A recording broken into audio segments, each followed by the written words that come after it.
tout cancer nécessite pour son diagnostic une biopsie, un prélèvement et une analyse de cette biopsie au microscope pour être certain que la personne est bien atteinte d'un cancer. Et ça fait très longtemps que c'est le cas.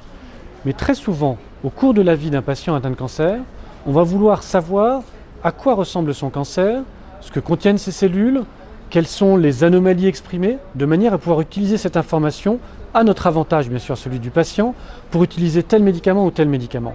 Et bien sûr, répéter les biopsies chez un même patient est difficile, peut être douloureux, peut être dangereux, et donc ça a des limitations, bien entendu. Et c'est vraiment là qu'arrive toute la question des biopsies liquides, c'est-à-dire finalement accéder à du matériel tumoral, à une information sur le matériel tumoral, à partir d'une simple prise de sang. Et on est probablement en train d'arriver gentiment vers cette période de la biopsie liquide.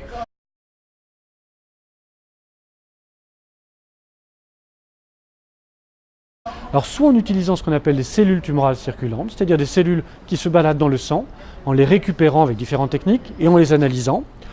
On a clairement fait des progrès, mais tous les patients n'ont pas des cellules tumorales circulantes analysables. Et puis ensuite analyser soit des protéines, soit des gènes sur ces cellules tumorales circulantes qui sont rares et assez difficiles.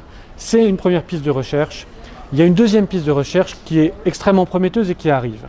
C'est l'ADN circulant. C'est de mesurer directement l'ADN dans le sang sans même analyser les cellules et en séparant ainsi l'ADN normal finalement de l'ADN qui vient du cancer.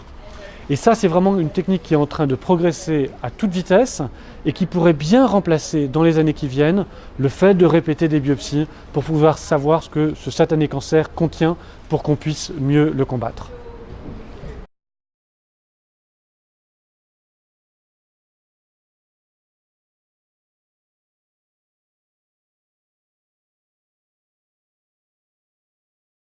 L'avantage de cette biopsie liquide, c'est qu'en effet, au lieu d'avoir une information sur les mutations présentes uniquement à un endroit du cancer, c'est-à-dire à une localisation bien déterminée, une métastase ou une tumeur primitive, le fait de faire ça dans le sang, vous allez avoir l'ADN circulant de l'ensemble des localisations de la maladie. Donc si vous avez une maladie qui est hétérogène avec des mutations différentes entre les métastases et les tumeurs primitives, vous allez être en mesure de collecter dans le sang l'ensemble de ces différentes mutations. Donc vous aurez probablement une cartographie plus exhaustive de l'hétérogénéité tumorale et de l'hétérogénéité des mutations présentes au sein d'un même individu entre les différents sites de la maladie.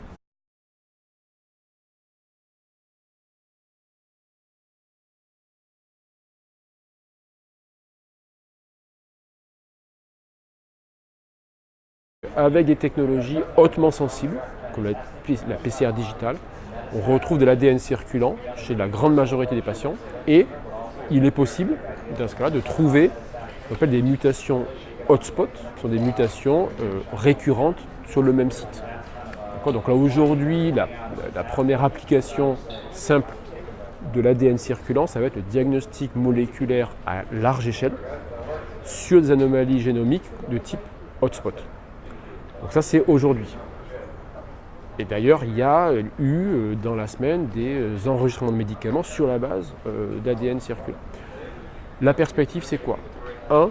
Monitorer l'efficacité du médicament et l'émergence de clones résistants.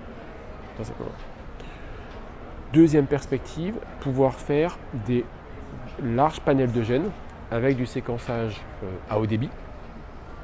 Troisième perspective, c'est détecter la rechute chez les cancers localisés. Et enfin, le Graal à long terme, c'est est-ce qu'on peut, grâce aux technologies d'ADN circulant, dépister les cancers, qui est là une perspective à très long terme, mais qui est une réalité scientifique en termes de recherche et développement, qui est est-ce que les technologies ultra sensibles de détection d'ADN circulant permettront, dans une perspective à 10-20 ans, de dépister les cancers grâce à une prise de sang.